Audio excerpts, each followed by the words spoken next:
I need to remind you the views expressed are not necessarily those of the owners, management, staff, sponsors, or supporters of the station you're listening to. They happen to be my views. And certainly for the next hour, they're going to be the views of Lindsey Williams and certainly of his doctor, Dr. Rodrigo, where the clinic there in Tijuana, where Lindsey is right now. But before, I'm going to start out with Lindsey, and he'll tell you a little of the background of his illness. Bill, certainly Lindsey hasn't been doing a lot of programs with us because you go ahead and pick up this story, Lindsey. Dr. Stan, thank you so very much for allowing Dr. Rodrigo Rodriguez and me to be on your show today. Yes, you're right. I am in Tijuana, Mexico. I am talking with you from the International BioCare Hospital and Health Center, and it has been a revelation. Dr. Stan, I don't know how to put it except to say that for 2 weeks' time, I have been here at the hospital. My wife was getting some treatment for her arthritis with stem cells, and I've been here watching. And I don't know of any place in America that I could compare this at all, so I'm just going to tell you what I've seen. About the same time that Joanna and I arrived here, there were twins, ladies. They're in 51 years of age. They arrived at the hospital at about the same time. One of them was perfectly well. Her sister came in a wheelchair. She has been diagnosed with brain tumors. The doctors in America have done about everything they can do for her, and finally she came here to BioCare Hospital to seek help. Now, I saw this. I watched it from the very beginning. When she came into the hospital, they say that she came in a wheelchair. 1 week later, I saw this same lady who had been diagnosed with a malignancy, tumors in the brain, walking down the hallway, the corridor in the hospital on her own. Some of the most amazing things are done because therapies that are not allowed to be used in the United States of America are used here, and I become more amazed every time I come here. This has been my 4th visit, and I see so many things happening. There's another lady here. Her name is Sarah. For 6 years' time, she has suffered from Lyme disease. Pain almost unbelievable. She and her husband spent almost everything that they have paying doctors' bills in the United States of America in order to try to ease her problems. Her memory had gotten so bad that she said to me one day, she said, "Lindsey, I find myself running red lights and not even knowing that I'm running them." She's afraid to even drive anymore. She had been diagnosed again, let me say, with Lyme disease. I recommend that she come to BioCare Hospital, my wife Joanna and I, and she all came here together from the Phoenix area. And the background to this is that Sarah and her husband had actually had to sell their house last year just to be able to take the money that they had in it, anything they could get in order to pay the doctor's bills of the hospitals and the doctors in America, and there's no telling what they have spent. She got here to BioCare Hospital. Dr. Romero took on her case, immediately began to do every kind of test imaginable, and a few days later, she came back and said, Dr. Romero did, "We have tested you for Lyme. You don't have it." Now, mind you, 6 years in America, she had suffered horrors and spent everything that they've got. And her husband has a very good business in Scottsdale, Arizona. They made other tests and tests and tests. Dr. Romero did a marvelous job. And she came and said, you can't imagine Sarah's response when she came to Joanna and me. And she said, "I don't have Lyme. I don't have Lyme." She said, "I have Epstein-Barr, which is the precursor to chronic fatigue syndrome." And she said, "I am so glad finally to know what I have." They began immediately giving her therapies for chronic fatigue syndrome. She is responding quite well. When I look at what's being done in American hospitals and what's being done here, it's like the young lady, another young lady here. She's probably in her late 20s, early 30s. And again, she had lost memory so much because of chronic fatigue syndrome, which she's had for a number of years, till she said to me one day, And to Joanna, she said, I can't make change anymore. She said, I go to the store and I can't think enough to be able to properly make change. She went the other day after being here for approximately 2 weeks. There's a Walmart about 2 blocks away from the BioCare Hospital. She went down to Walmart, and she came back. She was so excited she didn't know what to do. She said, I can make change again. She said, I can think. After 2 weeks of therapies here at this hospital, she said, I can reason again. You know, it's amazing what can be done outside the United States of America that can't be done in America. My wife, Joanna, as many of you have heard me say, and you've seen it on my videos, she has rheumatoid arthritis. And for all practical purposes, doctors say there's nothing can be done about it. Well, I have a message for you. Something positively can be done about it. My wife, Joanna, has received stem cell therapy since she's been here at BioCare Hospital. The pain in her shoulders is completely gone. She's had 2 stem cell therapists since she's been here, and it's utterly amazing. Dr. Stan, cancer in remission, diabetes, you don't have to suffer with it anymore. Lyme disease, it can be taken care of. Chronic fatigue syndrome, I am a personal testimony as to the fact that you don't have to suffer with that. Rheumatoid arthritis, my wife is a testimony to this, and the stem cell therapies that cannot be given in the United States of America that are given here at the International BioCare Hospital. I am amazed at the number of people who have arthritis of all different kinds who are getting help. Now, I'm going to turn all this over to Dr. Rodrigo. You know, you hear enough of me, but this is one of the most amazing men, founded this International BioCare Hospital over 30 years ago, and he'll talk with any of you on the telephone. This man gives personal service to his people, and I want to give you a phone number, and then I'll quit talking. I hope you'll write this down, and please dial the number and get a special 60-page booklet of this hospital, which can do things you can't do in America. It's a toll-free number now, even though it's answered in Mexico. Call 800-262-0212, and when you call, ask for Teresa, and tell her that you heard about it here on Dr. Stan's program. Again, 800-262-0212. And now, a gentleman that I have a great admiration for. I've never seen a man with so much knowledge in medicine, Dr. Rodrigo. Dr. Stan, y'all take it from here, please. Hi, Dr. Rodriguez. How are you? Very well, sir. Very, very happy to, an honor to be on your show. Why don't you tell us a little bit about your stem cells? Now, where are you getting them? Are you using the patient stem cells, or do you have some sort of a stem cell bank?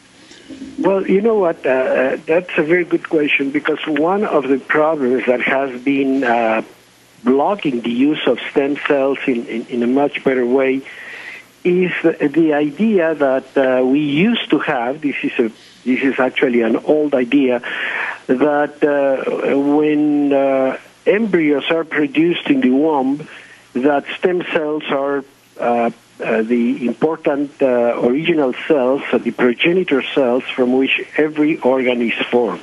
And that's true. These cells have the capacity to turn into a different organ, a different tissue, and have different functions. And we can create bones and liver and brain and a lot of things out of these primary cells and create a full new baby. And then we had the idea that once we're born, those cells disappear. So the only place where we could find them is either in embryonic tissue or the umbilical cord. Well, we always thought that when you damage or you produce a lesion in any part of your body... I'm going to have to interrupt you there because we're going to have to go to a break. And here at the Genesis Communication Network, our guest is Dr. Rodriguez, and he's calling from this clinic there in Tijuana, Mexico. Doctor, you were telling us about the stem cells, and basically, of course, initially they were harvested from umbilical cords, from embryos, because, of course, they had pluropotential. In other words, they could develop into many different types of cells. But, of course, then the question is, where are we going to get the stem cells for adults to use? So go right ahead with your description, please. Okay, well, the big discovery is that as once we're born, we don't stop having stem cells. We keep producing them throughout our lives. That's actually one of the foundations of life itself. We couldn't survive if we didn't keep producing these stem cells, which are mainly produced in the bone marrow, but also have it in circulating blood and also stored in the fat tissue of our bodies. And what these guys do is they stay in there, they circulate in the body, and they're looking for messages of damaged tissue. And because they have the possibility of turning into something different, into any kind of cell, when they detect the damage of any tissue, they're going to go fill the gap, change into the cell that the tissue needs, and become a liver cell or a heart cell or whatever cell, and recreate that tissue. In other words, to heal, to create not only a patch, but a working element for that needed part. So when we started discovering that we adults do produce a very good amount, a very healthy amount of stem cells, then is when the transplantation, what's called the autotransplantation of stem cells, started being developed, the autologous stem cells, meaning that the donor and the recipient of the cell is the very same person. This has a lot of advantages. It circumvents a lot of the problems that we used to have with stem cells, because, I mean, ethically speaking, using embryonic cell is absolutely a no-no, and even umbilical cord cells can only last for so long. They're not forever. But we have a bank. We have a very active bank of cells throughout our lives. So all we have to do is we have to stimulate the body. We have to make it work better in order to produce these stem cells, which, by the way, the healthier you are, the more you produce. So it doesn't surprise, I shouldn't surprise anybody, that if you have a very poor lifestyle and smoke and drink and do not eat well, etc., that whatever illness that comes around is going to take a much bigger toll, because you're not prepared to face it. You're not prepared to restore any damage simply because you are not producing as many, or you're not making them as healthy as they should be, like anything else. So we have to make sure in our everyday life that we take very good care of ourselves for many reasons. And one of the main reasons would be because we want our body to restore every time it gets hurt, every time it gets a damage. We need our body to restore and to function well. And the only way we're going to create those good cells and we're going to be able to bring them to reproduce and get these cells that have been damaged is by taking care of our bodies and taking care of the supplies that we give our body. Nutrition is essential. I'm not saying anything new, but it's important that we start thinking every time of the day of making healthy choices. Well, basically, first, are you getting the stem cells from the marrow, or are you getting them from the peripheral blood? You can get them from peripheral blood, which is something that we do very frequently, because it's very simple, because it is literally pain-free. You just get a normal intravenous tap, like with any intravenous. It doesn't hurt. It doesn't produce anything. And yes, you on let's say on a rejuvenation type of person with a healthy lifestyle, etc., you get an abundant amount of stem cells, which now we concentrate, we nourish, and then we inject back in the person. Now, the big question is, how do the cell knows where to go? Because damaged areas send messages of help that stem cells follow. All right, fine. So basically then, you actually culture, you grow the stem cells, you're able to grow them. Do they grow fairly rapidly? I mean, how many stem cells are we talking about when you're doing a stem cell transfusion? And certainly, how long does it take to actually grow those stem cells? Well, we don't actually grow them. What we do is we take them from the blood. We take the blood, and then we make out of the blood that we take, we make a flow. through a specific device. So you separate these stem cells and you concentrate them. And you concentrate them into a nourishment environment, so they become healthier and healthier. But let me tell you something very important. You don't come in here, I draw your blood, collect these cells and give them back to you. We normally have our patients for stem cell transplantation at least few days before, because we do all sorts of testing. We have to assure that we have a healthy individual. We have to assure that he has healthy count of blood elements, so we know what kind of individual we have. And then we put that person into detoxification and nourishment and intravenous nutrition and supplementation to make sure that first and foremost, the quality of cells that we're going to get from the individual are healthy to begin with, that we have a good count and that we have healthy cells. In other words, if you don't have good cells, I cannot just draw the blood and expect them to be good for whatever I put in them. I have to get good cells to begin with. And the way we do it is by making sure that we have optimum health of the individual or optimum performance before we even draw the blood. And that also will assure us that stem cells, when transplanted, are going to be successfully transplanted, because the individual has been put on detoxification. We have clear heavy metals, we have clear infections, we have clear everything, so the cell goes into the system and does the job. So this is something very important, because people have to understand that if you want to do stem cell, autologous stem cell, the right way, you are looking at probably 5 days. People coming here start with a medical diagnosis, with detoxification, with intravenous treatments. Then we do kind of a very long fast, because that allows the stem cells to really be separated from the rest of the other cells. And then we do the application of these cells the following day. That's the way it happens, and we're very excited, because there are a lot of promises that have been fulfilled by the use of these stem cells in individuals. Now, basically, of course, you're using then the stem cells for tissue repair. Are you using them to combat something like Barr Epstein, which apparently is what Lindsey has, and what apparently a number of the people with chronic fatigue have? Well, basically, of course, and do you give them intramuscular? Do you give them locally? Do you give them intravenously? Normally, you give them intravenously, and we use them locally, for example, in the case of arthritis. Hold that thought. We'll be back in just a moment.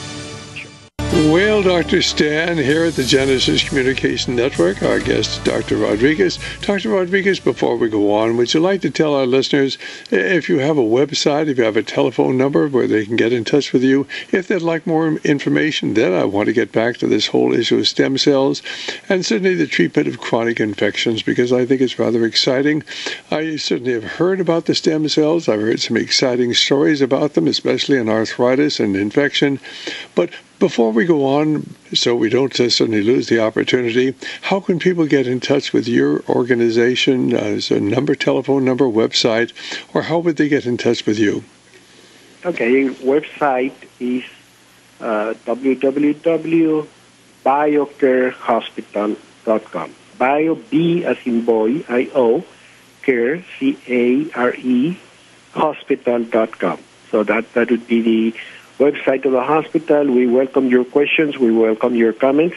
And if you put my name in your question or comment, I'll personally answer you. But we answer all our email every day, and I love to hear from people. I love to have their questions. There are no strings attached. You don't have to pay anything, whatever. I just love to hear from people and their health issues, because I know I can give you good advice that can make your life easier. Well, of course, I'm very, very worried about certainly what's going to happen with the Obamacare, that it's going to be used to ration access to health care.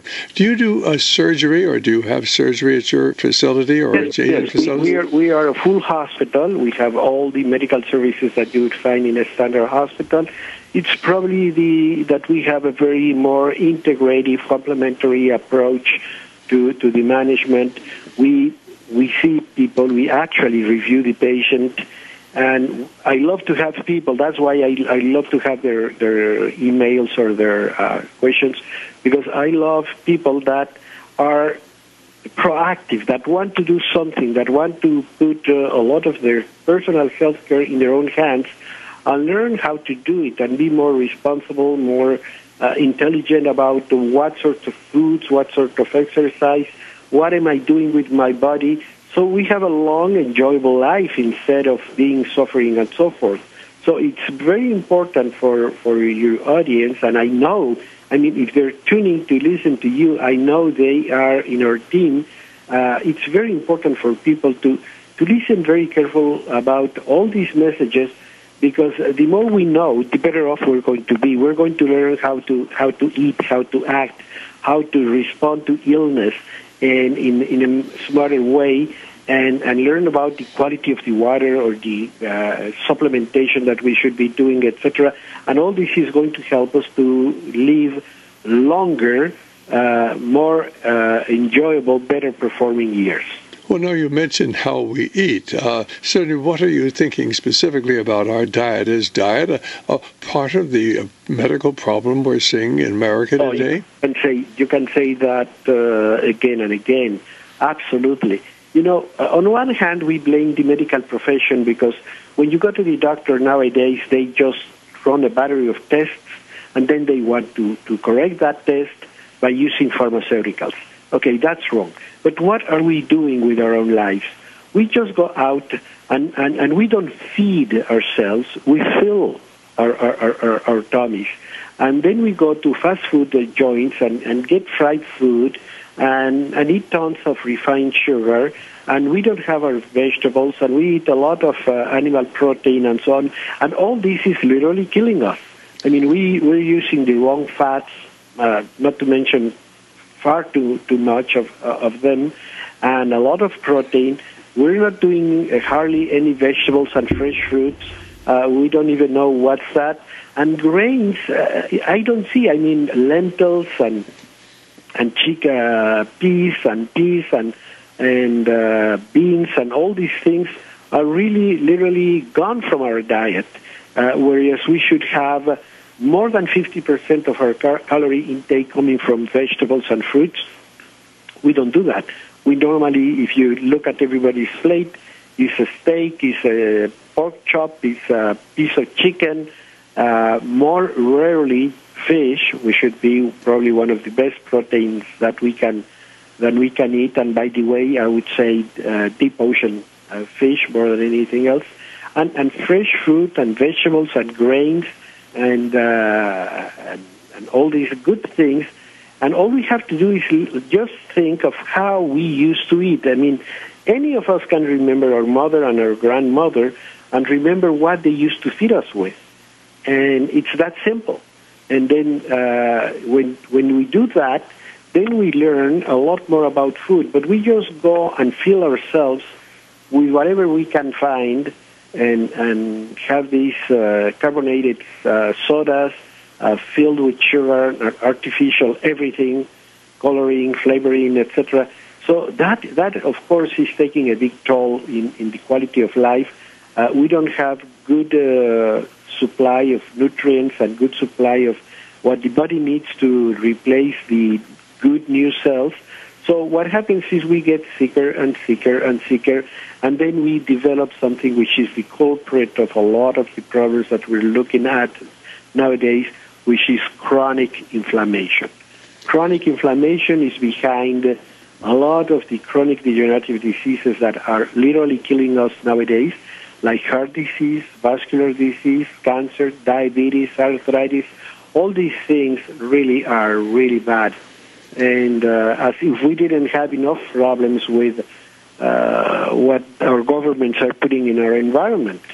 but we just don't do our part either. Well, I certainly agree with everything you've said. Certainly, I think that the diet is so vitally important, and I think they're poisoning the water, and they're poisoning the air, and they're poisoning the children, and few people care, and they're poisoning the forest, and they're poisoning the trees. They're even putting out insecticides that are poisoning the bees, and the average individual has very little idea what's going on. So I certainly applaud your effort. Now, are you seeing a lot of Bar Epstein? Is this a very, very frequent infection? And what can you actually do for that to help the people who have these chronic infections?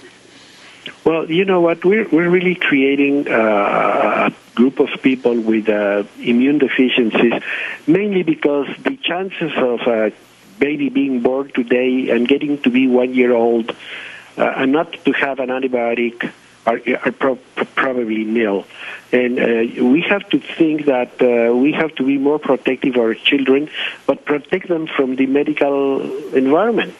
I mean, the doctors are very fast to give you a ton of vaccines, a ton of antibiotics, a ton of pharmaceuticals that are damaging our children. Let me give you a very simple example.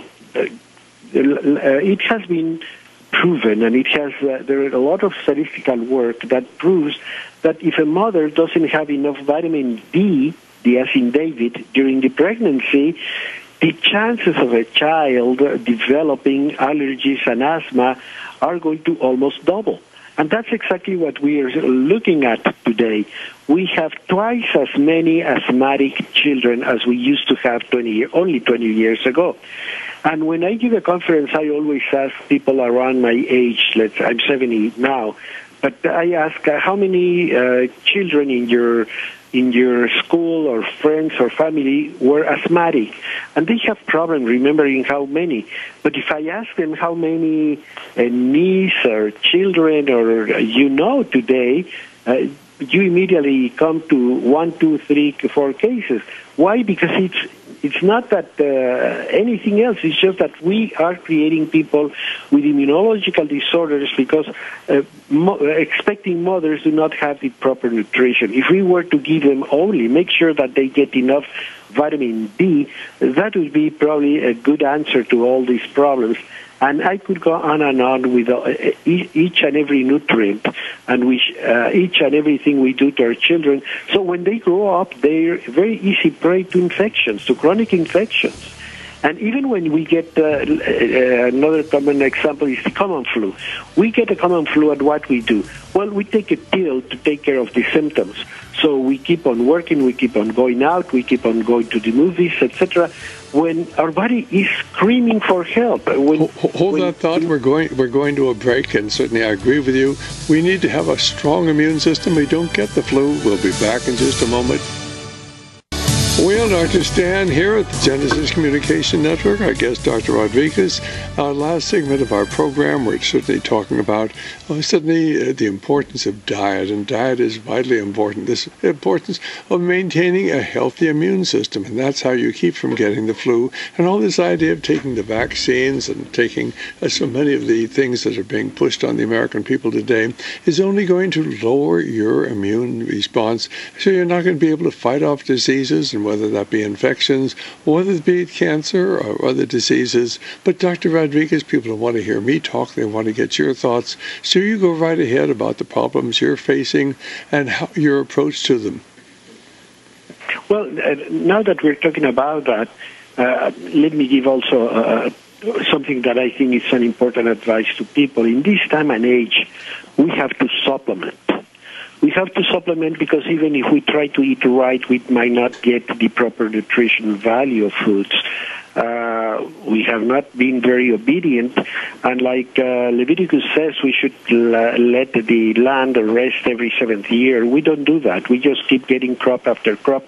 So even if we try to eat well, our food supply is not what we think it is. So we have to supplement. So people should think of that, get a reliable source of supplements, and help ourselves with the magnesium, with the vitamin C, with the nutrients that we need. And if we have a problem, we have to go back to all those old methods of bed rest. It's simple as that. If you get a flu, if you get any little infection, go home and rest. Close your eyes. Have you felt how teary your eyes are when you get the flu? Well, because they just want to be shot. Just close your eyes and be quiet and drink a lot of fluid and call me in the morning. That's a very good advice. When you go home and stay home and just relax and drink a lot of fluids, and you can have chicken broth and all these things, they do work, because they're giving your body the chance to recover. Our bodies have the capacity to heal. It just needs the tools and the ways. So when we put ourselves to rest and drink fluids and take our supplements and so forth, we're giving ourselves a big service. Now, remember, if you're coming with flu every so often, that means you have a poor immunity. If you have a poor immunity, the next problem could be huge. And you're talking cancer. You're talking of a lot of the deadly diseases. You don't want to get there. So let's listen to our bodies and let's work more for it. And that's what we do at BioCare Hospital. We really check the condition of each and every patient to see what are the areas that we have to do. We have to detoxify, or we have to diagnose and treat opportunistic infections like Candida or chronic fatigue syndrome or fibromyalgia and all these things, or whether we have to fight the cancer cell and how we're going to restore and build up the immunity so the person can fight it off. Don't tell yourself a lie. There's only one that can cure and heal a body, and that's our own body. If we don't have a... Did you mention magnesium? Did you say something about magnesium and vitamin C? Were these things that people should be taking? Absolutely. Absolutely. Let me tell you, because magnesium is one of the key factors, for example, in green leafy vegetables. So if we're not eating our veggies, or our veggies do not have the quality that we think, well, then we need to supplement the magnesium, and we have to supplement the vitamin C, which is in fresh fruits and so forth. So, and as I told you, even if we try to eat well, many times the food supply doesn't have the quality that we think it has.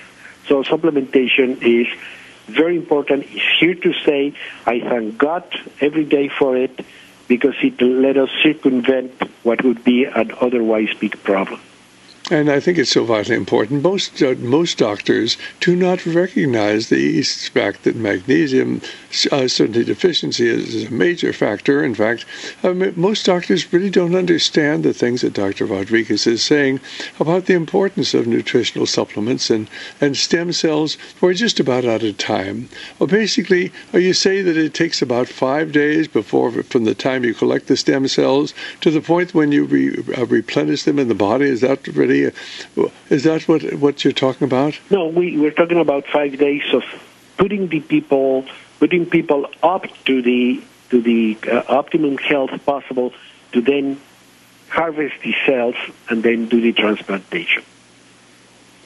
And basically, then you say you give them locally, or you give them intravenously? Both, intravenously and whenever possible, locally. Dr. Sand, Dr. Rodriguez will be willing to personally talk with anyone that wishes, and I don't think he's given out a phone number. Dr. Rodriguez, you have a phone number for the hospital, and are you willing to talk with people personally? Absolutely. I'm very willing. It's 800-701-7345. And you can ask for me. I'll take your question personally. I love to hear from people. I love to advise people, because I think we have a knowledge that we have to share and we have to use. I appreciate so much you being with us. I appreciate your taking good care of Lindsey, and look forward to talking to you in the not-too-distant future. Thank you so very much. Thank you. Bye-bye.